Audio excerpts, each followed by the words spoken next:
So in the previous lecture, we have discussed the solution of the Schrödinger equation for one-dimensional harmonic oscillator. And now we understand that why we have the quantized energy level for one-dimensional harmonic oscillator. And you know that from the relation between the coefficients, because the wave function cannot be infinite polynomials, so it should be terminated at some point. And from that relation, we obtain that this quantity should be 0. So epsilon is the energy of the one-dimensional harmonic oscillator, and n is the quantum number here. So actually, n doesn't have any meaning in mathematics because it is simply the index of the summation. But now we assign the physical meaning to this index. So this will result in the energy level should be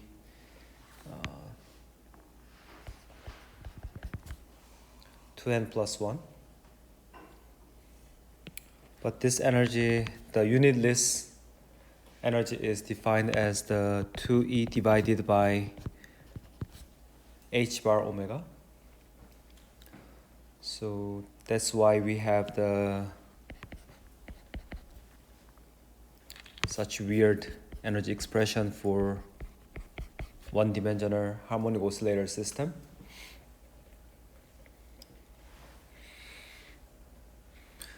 And we also discussed the form of the wave function. And while we try to solve the one-dimensional harmonic oscillator Schrödinger equation using the power series solution, you will come across to this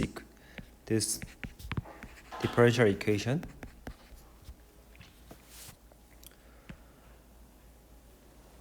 And actually, this is very well-known differential equation, and the solution for this equation is known as the Harmonic polynomial.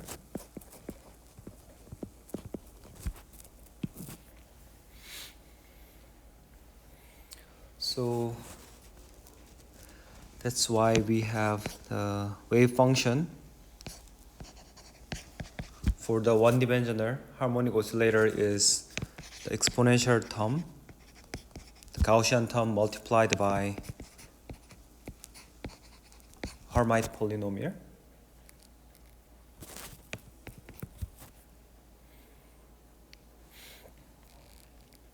So this is the brief overview of the last lecture, and we are going to discuss some characteristics of the Harmonic polynomial. Harmonic.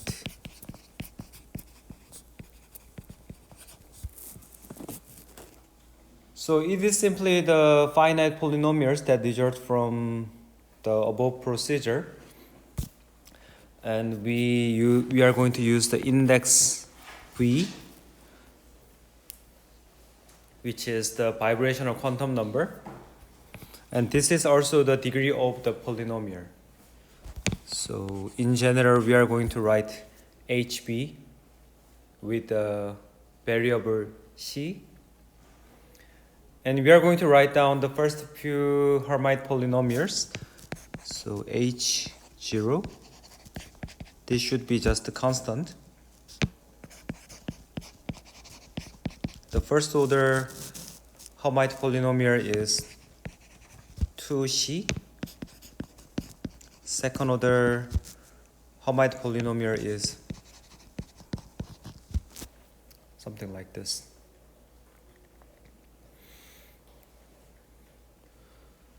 So many of you already learned some characteristics of Harmonic polynomial in the freshman mathematics class. So we are not going to discuss the details of this polynomial. And you might feel something is missing for the wave function discussion. So we know the shape or the form of the wave function, but what do we miss here? What is the missing?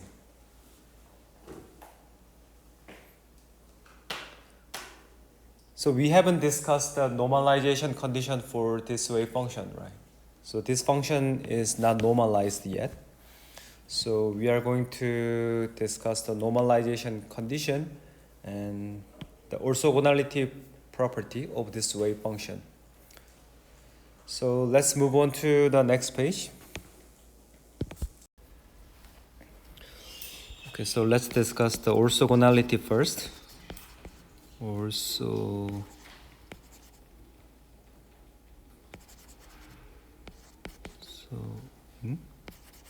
Orthogonality. So the wave function for the one-dimensional harmonic oscillator are orthogonal to each other, and we are going to prove that. So if you want to express the orthogonality condition in mathematic terms, this should be like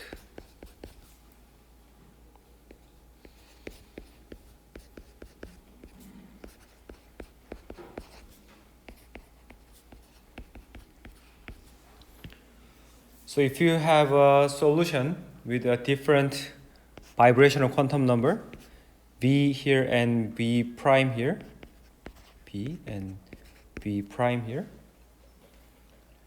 and when you multiply these two functions and integrate over the whole space, then you will get 0 if these two quantum numbers are different.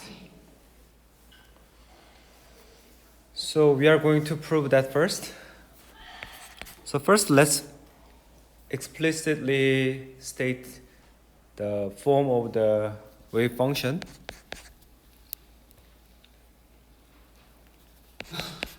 And normalization constant multiplied by Harmonic polynomial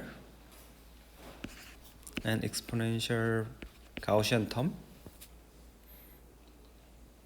And we know that the Ch is correlated with x with this proportional constant, and alpha is defined as the m omega divided by h bar.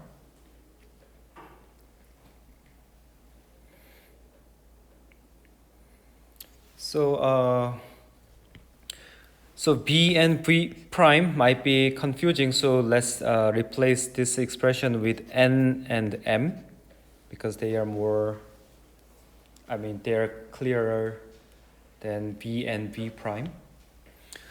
So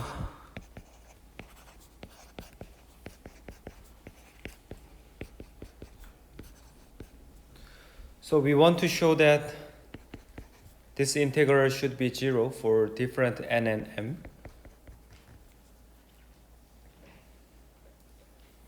So first, let's convert this equation expressed in terms of the position value x with variable c. C is the natural variable when we discuss the one-dimensional harmonic oscillator. So that means the dx should be replaced by 1 over square alpha dc.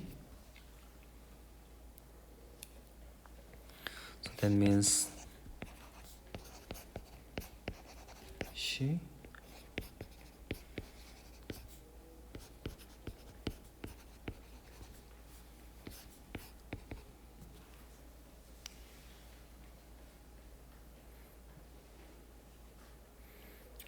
and now we are ready to explicitly state the form of the wave function psi n c and psi m c. So they are just like an normalization constant.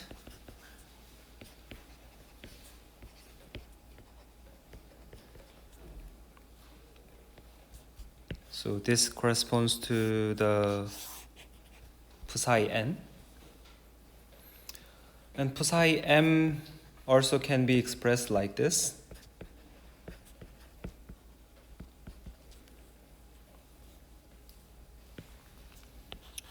So here. And we have some constant here.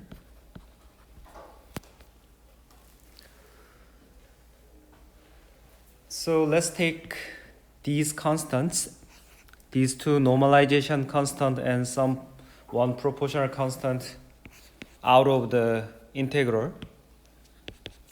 So n m 1 over square alpha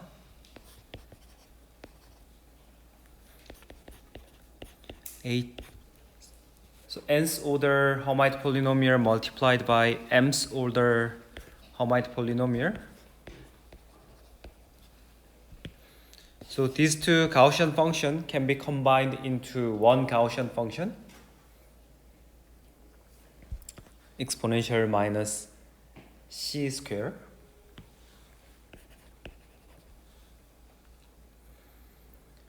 So now we are done, because the definition of the Harmonic polynomial is, so Harmonic polynomial is defined as the orthogonal polynomial that is orthogonal polynomial with the weight function exponential minus x square. So by the definition of the Harmonic polynomial, this integral should be 0. So we can claim that this integral should be 0 if the vibrational quantum numbers for these two wave functions are different.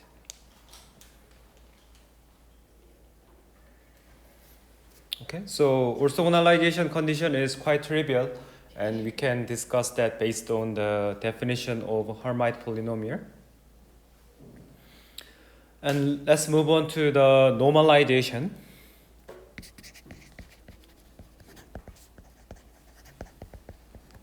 So this is a little bit more complicated, so you need to pay attention a little bit more.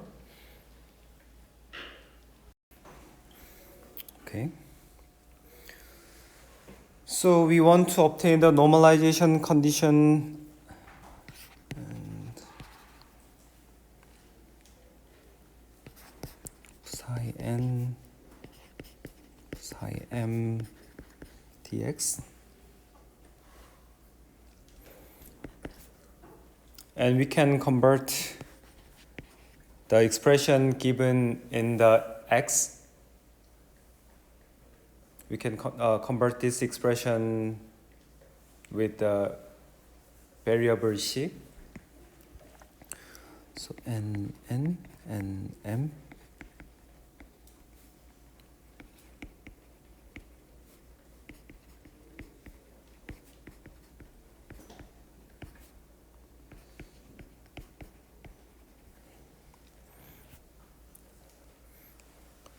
So what we want to show is this integral would be 1 if these two quantum numbers are equal. So let's call this integral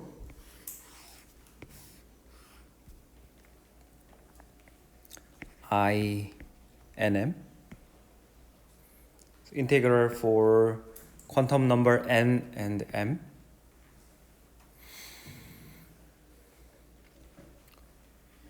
So there are many ways to define the orthogonal polynomials. So the first way to define them is the employing the weight function and the introduction of the orthogonal condition. So this is the one way to define the orthogonal polynomial. And there is other ways to define orthogonal polynomials, and one of them is using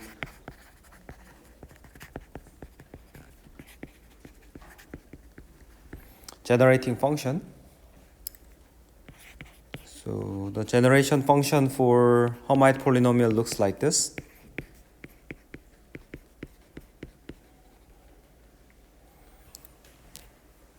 So this equation seems to be very tedious, but when you expand this exponential function in terms of function t, then you might have some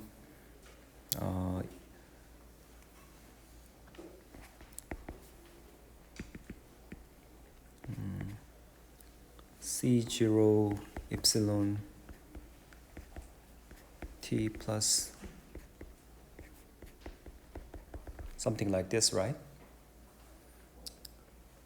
So when we say capital G is the generation function for Harmonic polynomial, then that means the expansion coefficient C0, C1, C2, these are just like zeroth order Harmonic polynomial, first order Harmonic polynomial, second order Harmonic polynomial, something like this.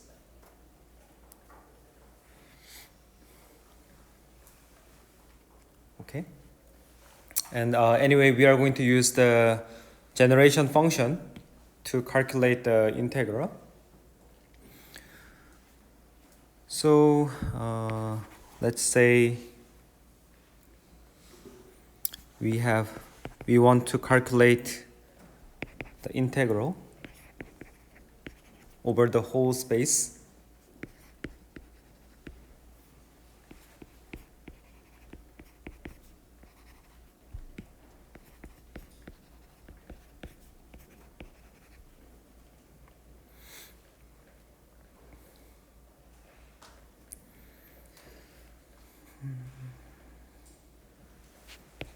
So by the definition of the generation function,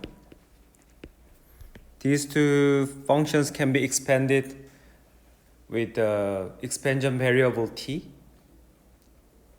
or s for the second generation function. So the first one,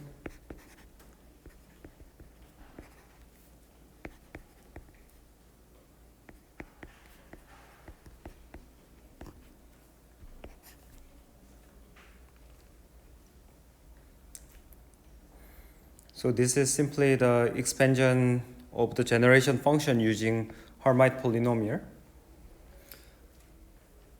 And this has to be true because this is the definition of the Harmonic polynomial.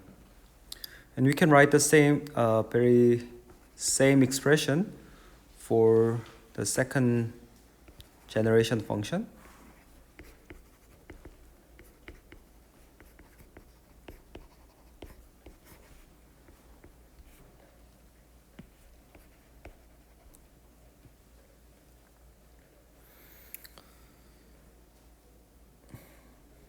So we are going to perform the integration over the dc. I mean, the c is the integrating variable. So that means the variable that is not related with the c can be considered as a constant. So let's take a look at which term is constant here. So t to n and t. Sorry here. So this should be s here, right? Because the generation function is defined with s over m. Anyway, these two terms can be considered as the constant. Likewise, the n factorial and m factorial also can be considered as the constant. So that means, so we have the double summation here.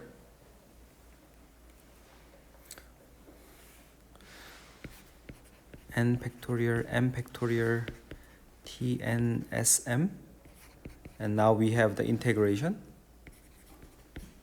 hnc, hmc.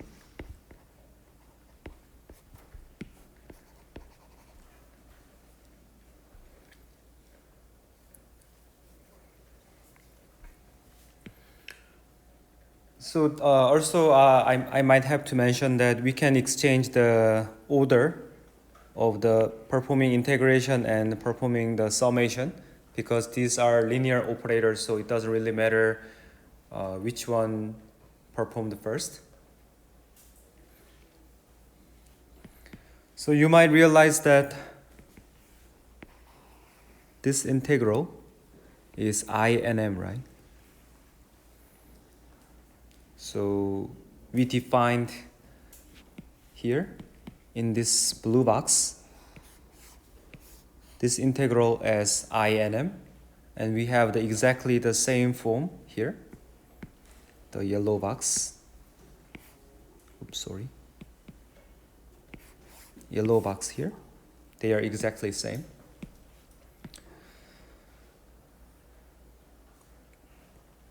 But currently we don't have any approach to calculate this value, so we are going to take the bypass route to evaluate this integral.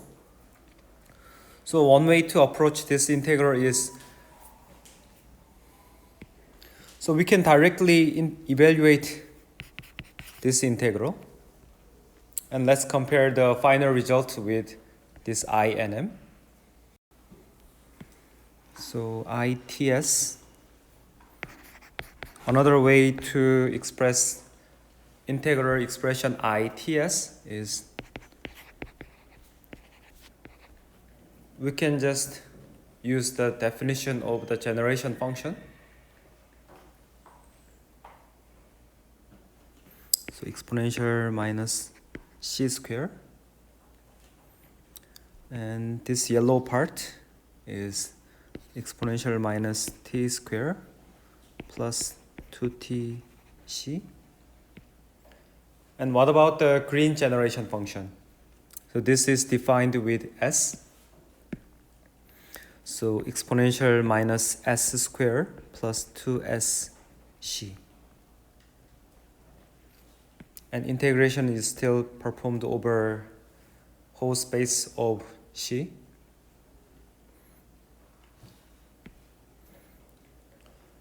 And again, there are some constant term that are not associated with c. So here the t square and the s square, they are not related with c, so they can be considered as the constant. So that means exponential minus t square and s square, they can be taken out of the integral.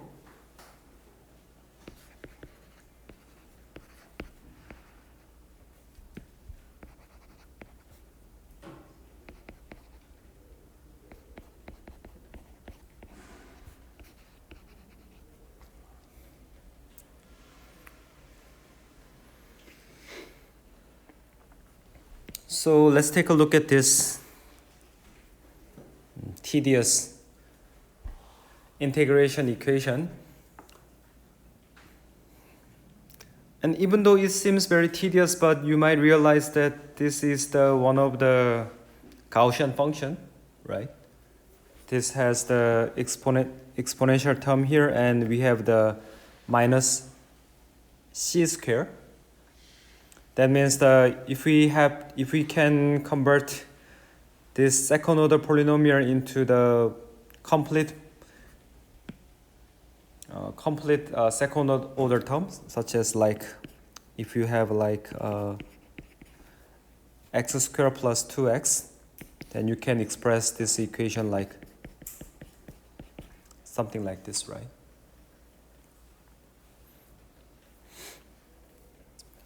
So that means this function defined in the red box. This is the Gaussian function with a peak at some random point, something like this. So even though I said that the peak is the random position, but we can still calculate the position of this peak. So starting from c squared plus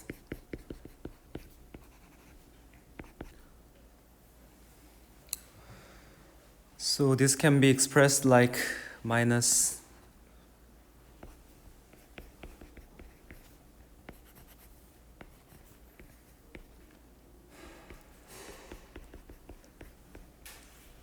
like this, right?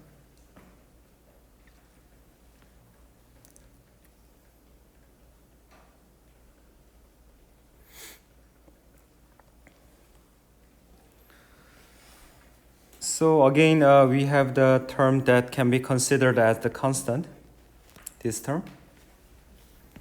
So their final expression is like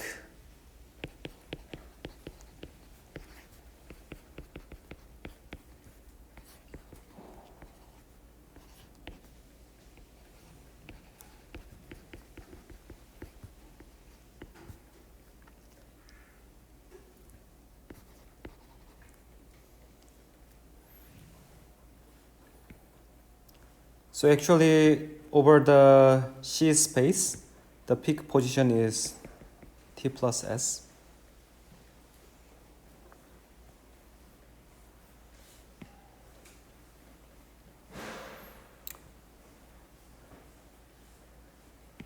And so we are going to calculate this integral. And even though if you are looking up the integration table over the website, you might not have this integral, but still you have the integration value for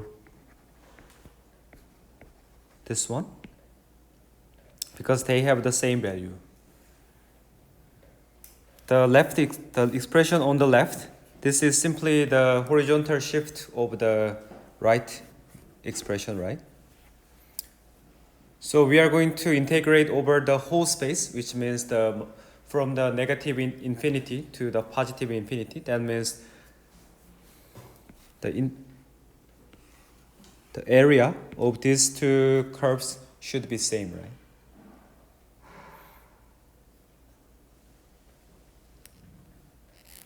So this integral should be root pi.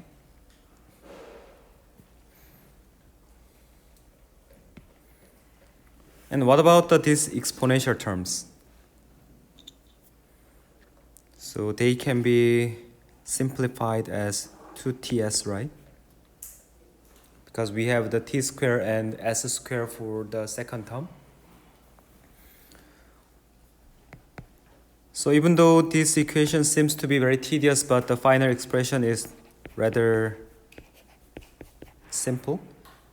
Exponential 2ts multiplied by square root of pi. So now we have the two expressions for ITS. So first expression is here. So the expression given here with the red dot. And we have another expression here, the second red dot. So we can equate these two expressions.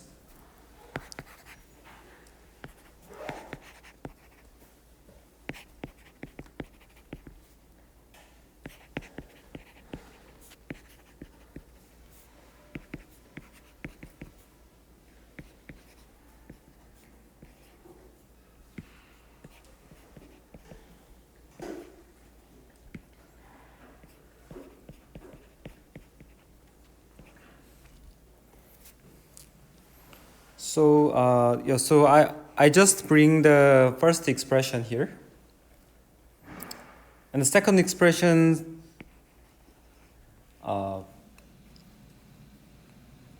we changed a little bit, but this is not serious thing. So we just expand the exponential function.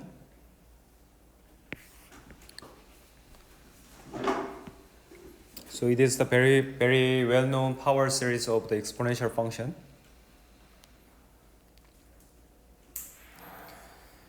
So we know that from the orthogonality condition, we know that the INM this value will vanish for the different quantum number combination.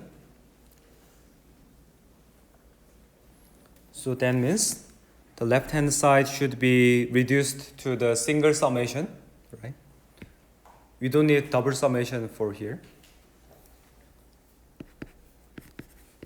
Orthogonality. That means n.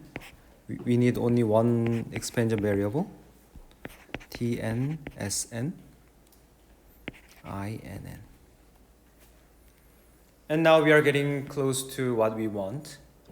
So we want to obtain the Inn, right? This is the normalization constant.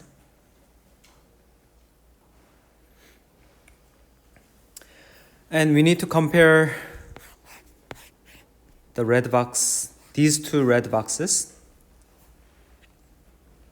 So when we say these two summation are equal, no matter how we set the summation index, then their order, when they have the same order, their coefficients should be same, right?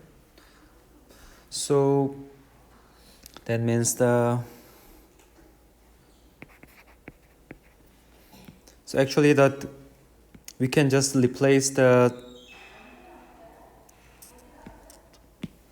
this summation index with n. So for better comparison, something like this.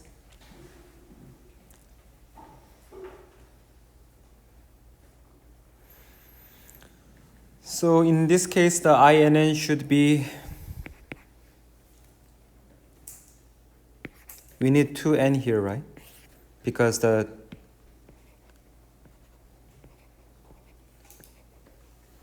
2n appears here, but we don't have 2n here on the left hand side. And we have the same n factorial, so we can ignore them. Sorry. There should be one more n factorial, right? From here. We can cancel one n factorial and still there is one more n factorial. So we need to cancel them. And so we're still missing square root pi and multiplied by square root pi. So Inn should be like this to make these two equations are equal without any exception.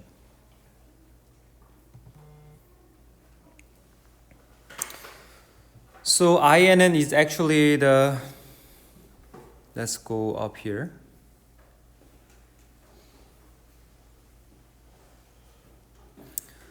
So we have long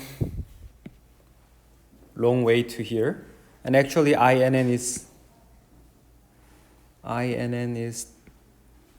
defined here. So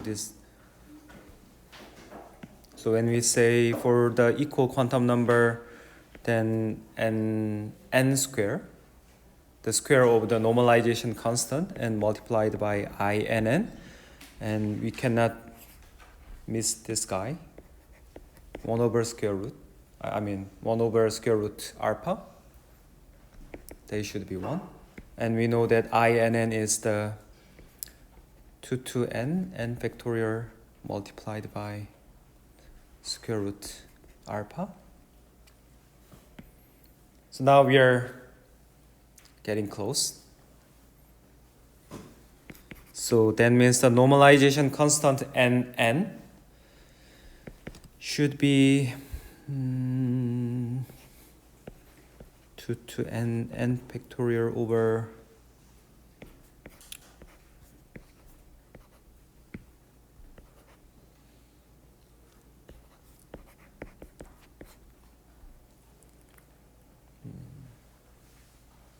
actually not true.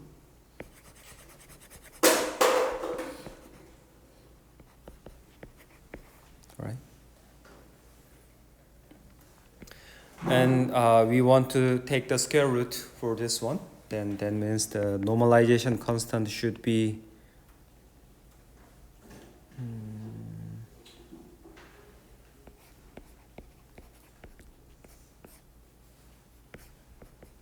1/2 and 4. Otherwise, in our textbook, it's just we just use the square root for here, and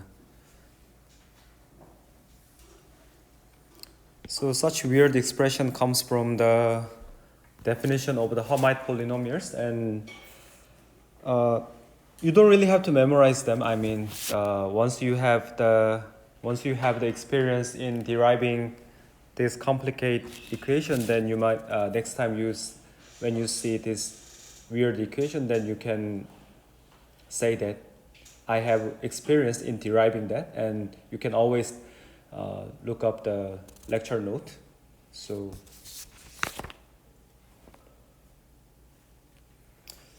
okay, so this is the end of the discussion of Harmonic polynomial and the wave function of the one-dimensional harmonic oscillator, and we are going to calculate some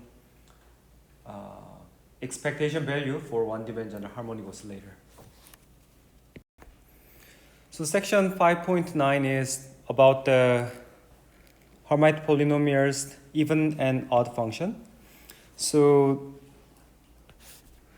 this is very important feature of Harmonic polynomial when we discuss the normalization condition, and when we discuss the transition probability between two different vibrational quantum numbers. So we are not going to prove that why the Harmonic polynomials are either even or odd function. This is just I want to say that this is just we can just accept that. Okay, so we can see that the zeroth order Harmonic polynomial is constant, so this is the even function, and first order Harmonic polynomial is 2c, so this is first order polynomial, so they are this is the odd function, and second order Harmonic polynomial is 4c squared minus 2. So the second order Harmonic polynomial is the sum of the two even function. So this is also even function. So even and odd function appeared alternatively, even odd, even odd. So we even though we are not proving this statement, but we can just accept this statement, okay?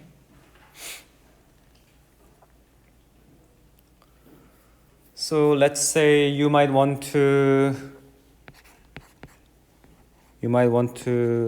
calculate the expectation value of the position x. And for here we are going to use the definition of the expectation value. So you have the two wave function, two identical wave function, and the operator corresponding to the position x is sandwiched between two wave functions.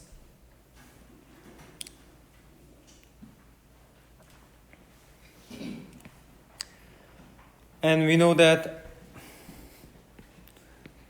these two wave functions, they contain the Harmonic polynomial.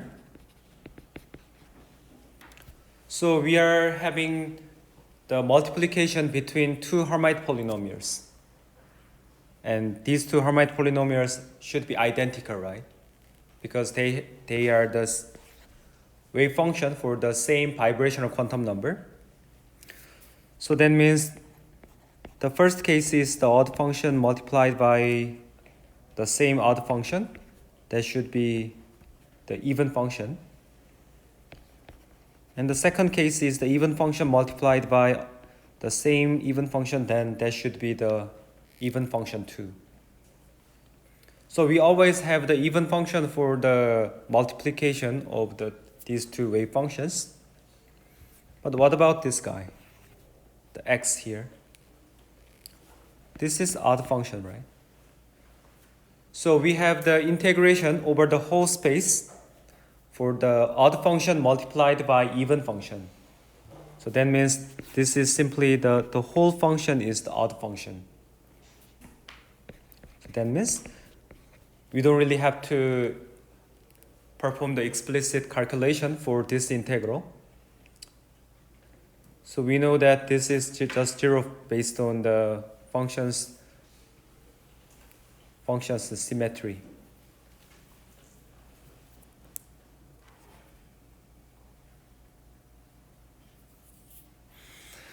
Then what about the expectation value of the momentum for the x direction?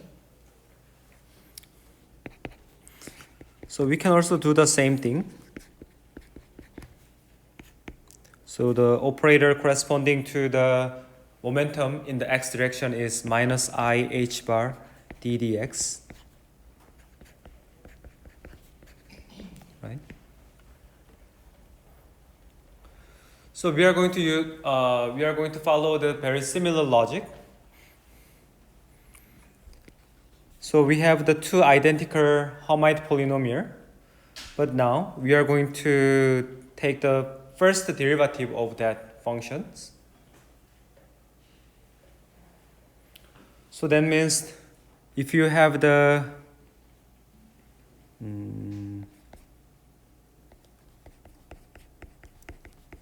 like even polynomial like this, and you are going to take the derivative of this function, then this is like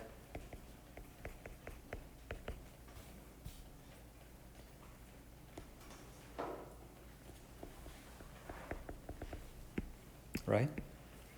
So what I want to emphasize is that if you have the even function and take the even polynomial function and you take the first derivative, then the result should be the odd function.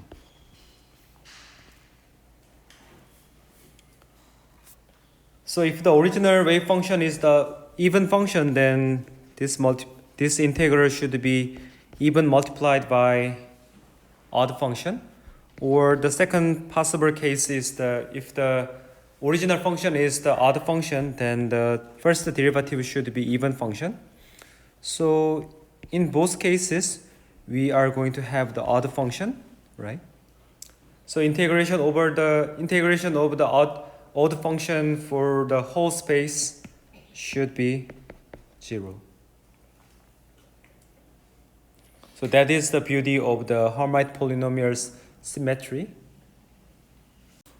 Okay, let's move on to the section 5.10. 5.10. So there are many useful relations among Harmonic polynomials. So in the previous section, we have calculated the expectation value of the position x and the average momentum in the x direction. But for now, we are going to calculate the expectation value for the x square or the px square that can be used to quantify the variance of that physical property. So let's practice with the expectation value of x squared. So let's directly jump to the general expression. So as we discussed in the previous section,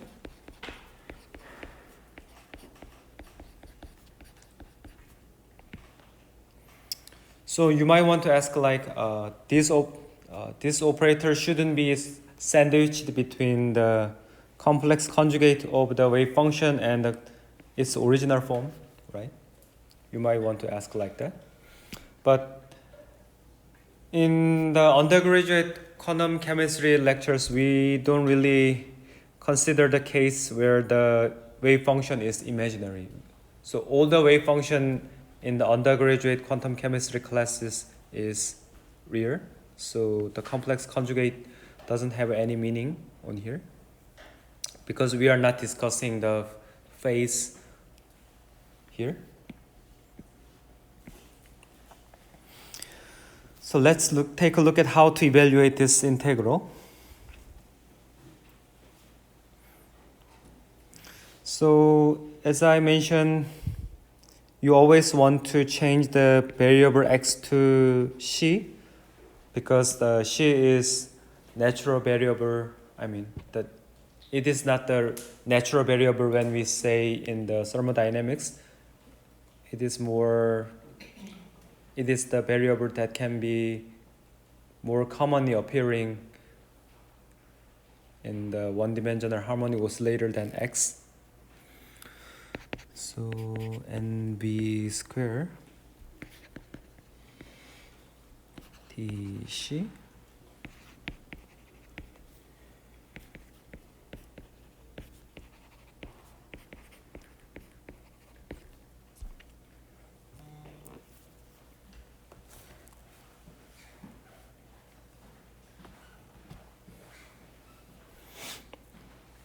and when we change the variable from x to xi, you might notice that there should be some constant.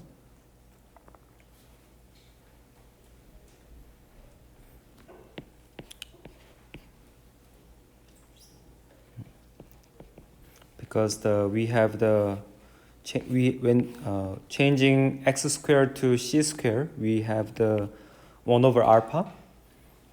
And when we change the dx to dc,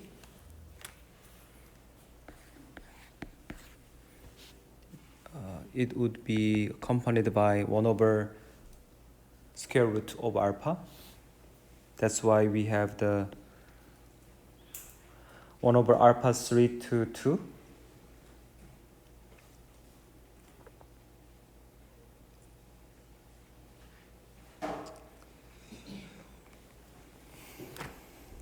So this is merely,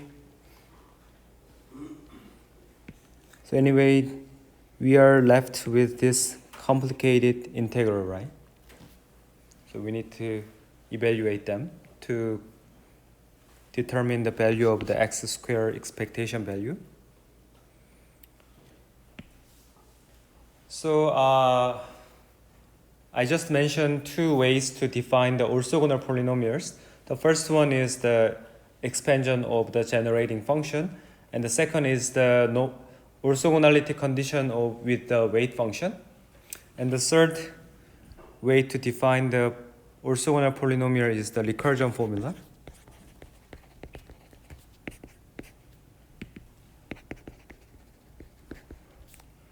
So recursion formula for the Harmonic polynomial looks like this.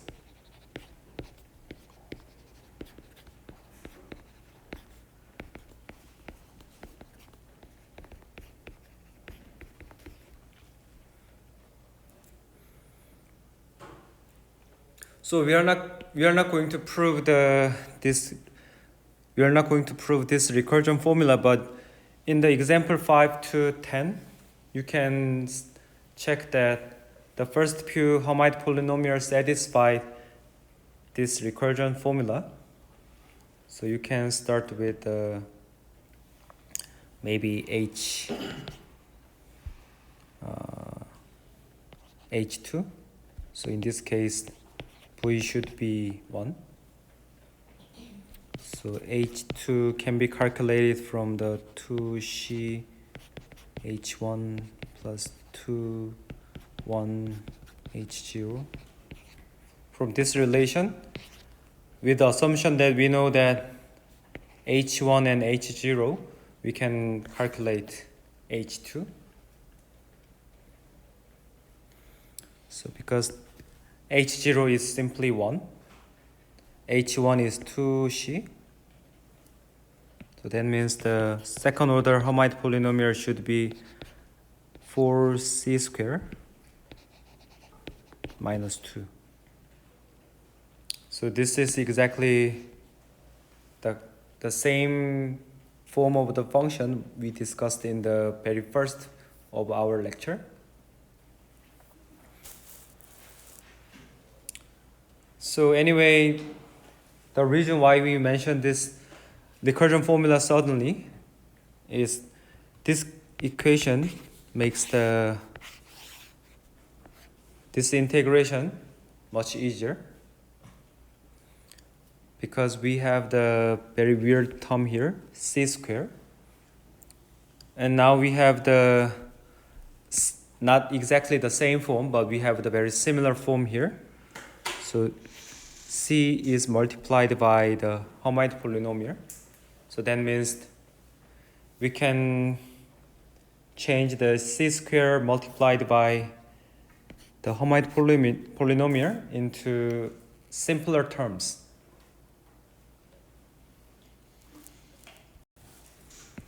So let's rearrange the recursion formula.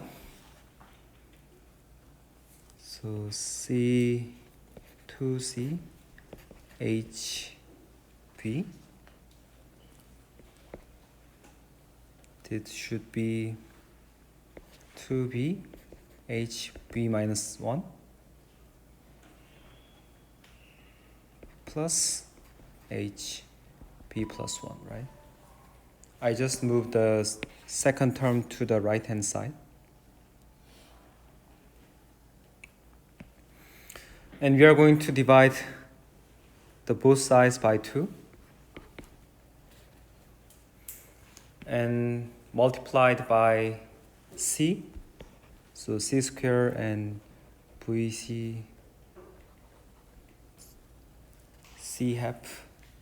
So the final equation, like C squared HV should be equal to VC V minus 1 plus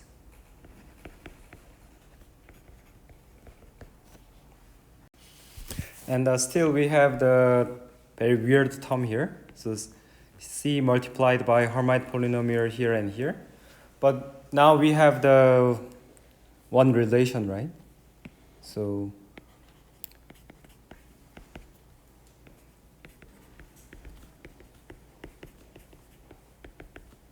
we have this relation. So that means we can reduce the order of this polynomial.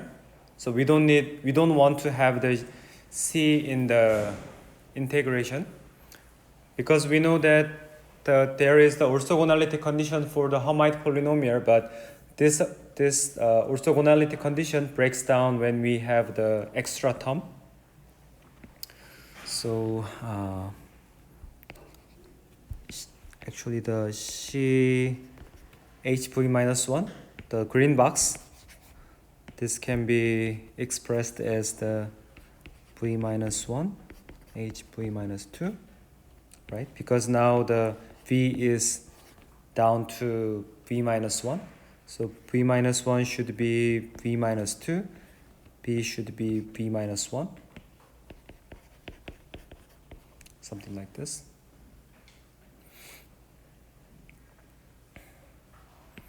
And you can play with this blue box. Now we have the HV plus 1. So you can replace this V with the V plus 1. Anyway, the final expression should be V minus 1, HV minus 2, V plus half HV plus 2. So the C squared multiplied by the V's order Harmonic polynomial can be given the summation of the plain Harmonic polynomials, 3 plane Harmonic polynomials. So when we plug this relation back into the original expression here, so the red box here, right? So this is the replaced by this relation.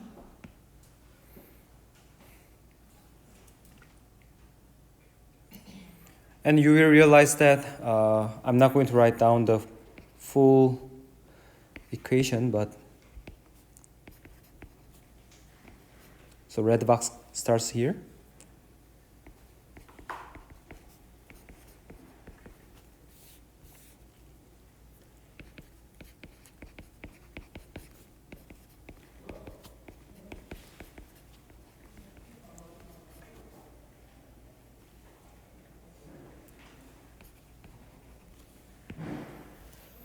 So you might easily realize that we don't need the integration between the HB and HB minus 2 because they have different index for Harmonic polynomials. So integration over the whole space with the weight function exponential minus c square, this should be vanished. And what about the b plus 2? This also has a different polynomial, so there should be gone. So the single remaining term is the HB, and we know that from the normalization condition, so this value is simply given as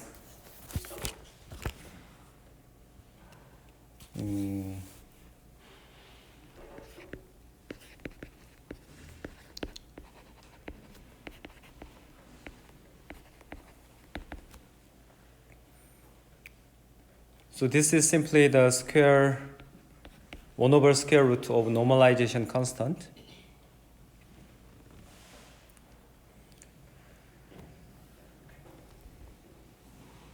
So we need a b plus. Yeah, anyway, we have to pay attention that there is a b plus half here. Anyway, this value is the 2v b factorial square root alpha, square root pi.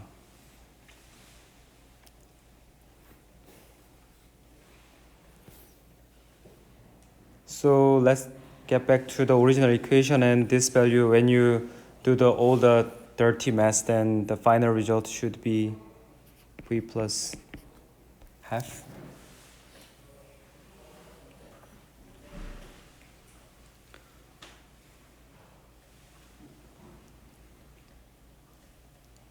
So this is the one example of using the Harmonic polynomials recursion formula to calculate the expectation value of the property that you want to know. So x, the square of the position expectation value, and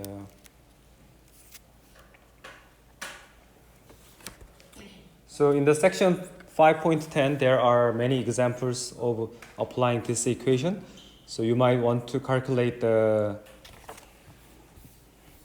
are many options like x square, and you might want to calculate c square, px square, something like that. So you might want to practice by yourself with these examples.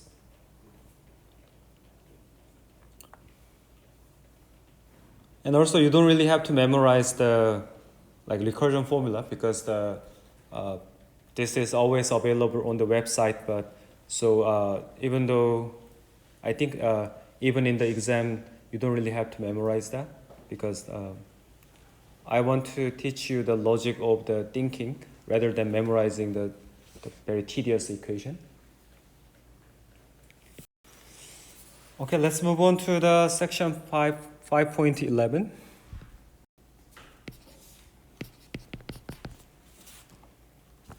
So 5.11 is the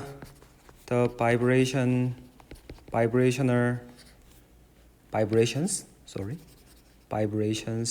of polyatomic molecules are represented by normal coordinates. So for up to here, we have discussed the diatomic molecule because that is the simplest model for describing vibration motion. But actually many molecules in our life they have more than 2 atoms, like 3 atoms, 4 atoms, something like that. So first we have to discuss the degree of freedoms of the n molecule with n atoms. That should be 3n, right? So if you have if you imagine the single atom, then that atom has the 3 flexibility in the 3-dimensional space, right? X, Y, G direction. So you can say that the single atom has the 3 degree of freedom. So if you have the n atoms, that means the total degree of freedom for that molecule should be 3n. And now we want to calculate the vibrational degree of freedom for this molecule. So first we are going to calculate the number of translation motion. So translation motion means the center of mass should be moving. Then we have the only 3 options, X, Y, Z. So degree of translation motion is, degree of freedom for translation motion is 3. And the second motion is the rotation. So with the fixed of the center of mass, now we just have the rotation motion. So there are 2 possible rotation for the linear molecule. And if your molecule is nonlinear, then you have the 3 degree of freedom for rotation motion for the X, Y, G direction.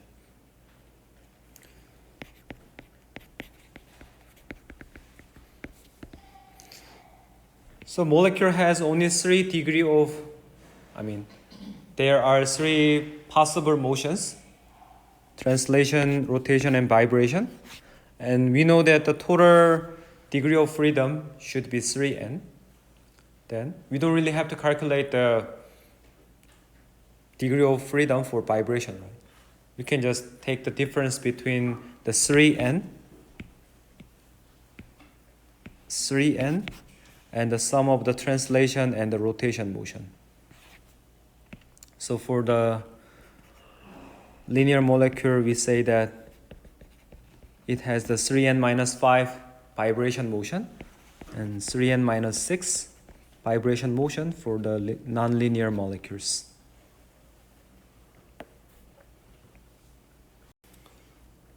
So you are going to see in the practice session, which will start in week 10. So you are going to calculate the vibration motion, and you can see that there are actually the 3n minus 5 or 3n minus 6 vibration motion for each molecule. And let's take a look at the potential energy surface of the polyatomic molecule. So in that case, if you want to take the very small energy difference, delta V, then that should be, so this is the polyatomic molecule. So it has the degree of freedom as the number of the as the degree of vibrational motion freedom.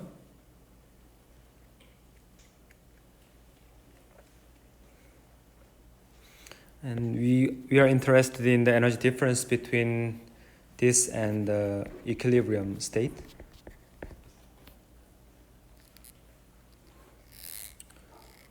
So we already discussed how to approximate this energy difference, right?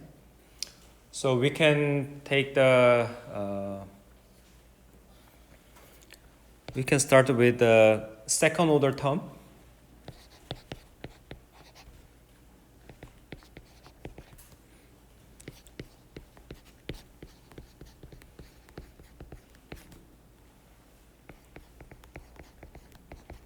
and there should be third order term appearing here. But we say that we can ignore them.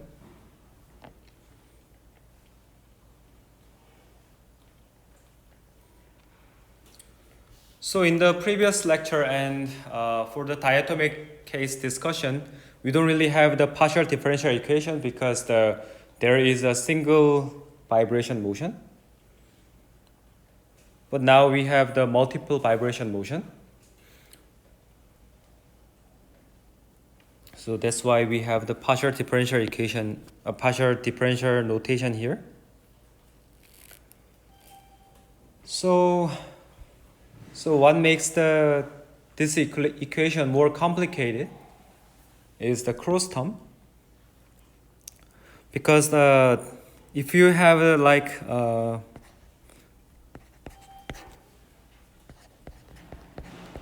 if you want to take the derivative second time twice, or let me correct my expression. If you want to take the derivative with respect to the same variable twice, then at least for this equation, we have only one variable, right? So we can reduce this to like this. And this makes the expansion much simpler.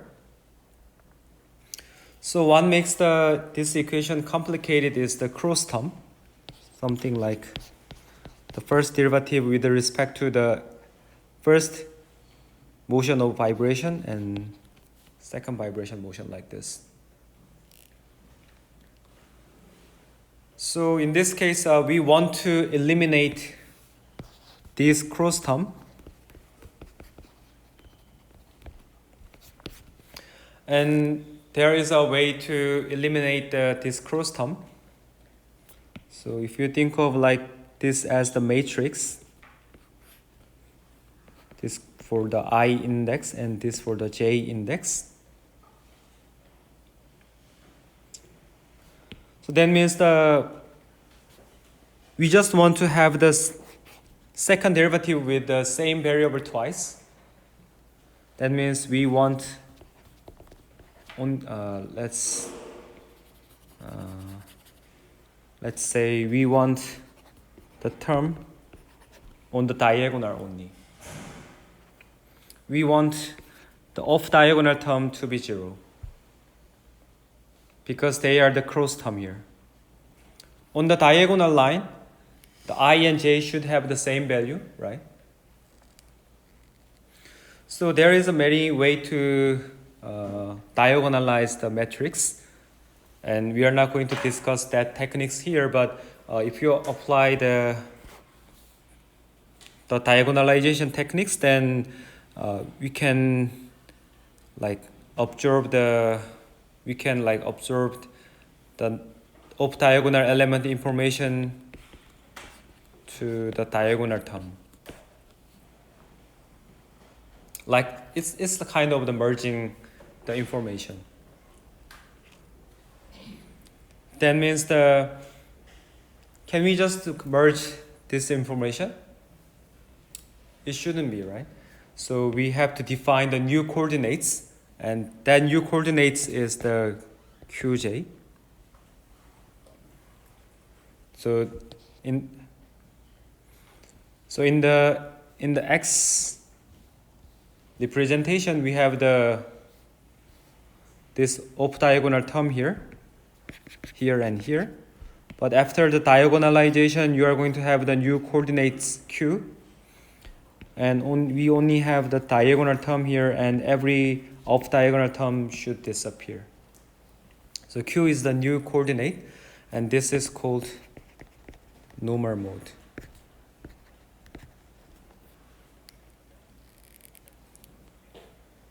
So if you define the normal mode correctly, then you can just write down the vibrational Hamiltonian as the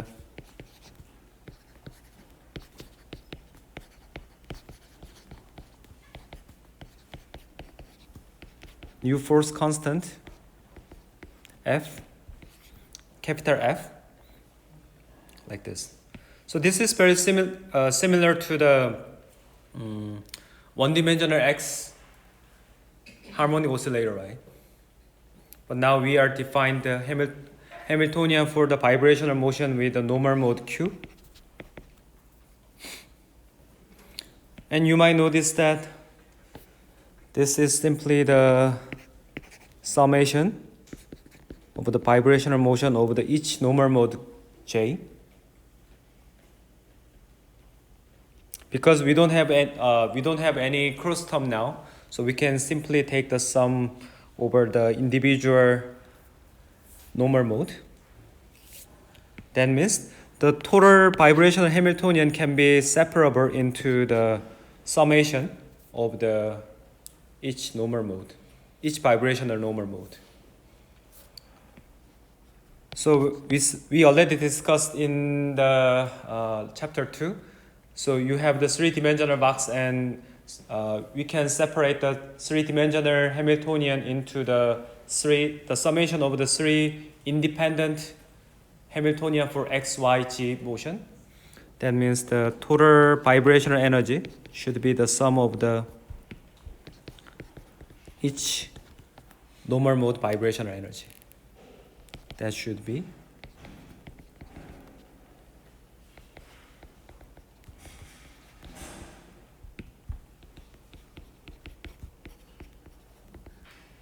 like this.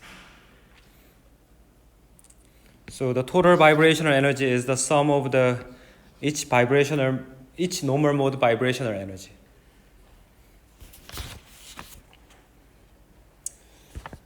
So we have the last section, but we are running out of time. So I'm going to record the video for the final section. This is about the selection rule in the harmonic oscillator. So this is very important. So I'm going to upload this video by tomorrow. So please take a look at that video.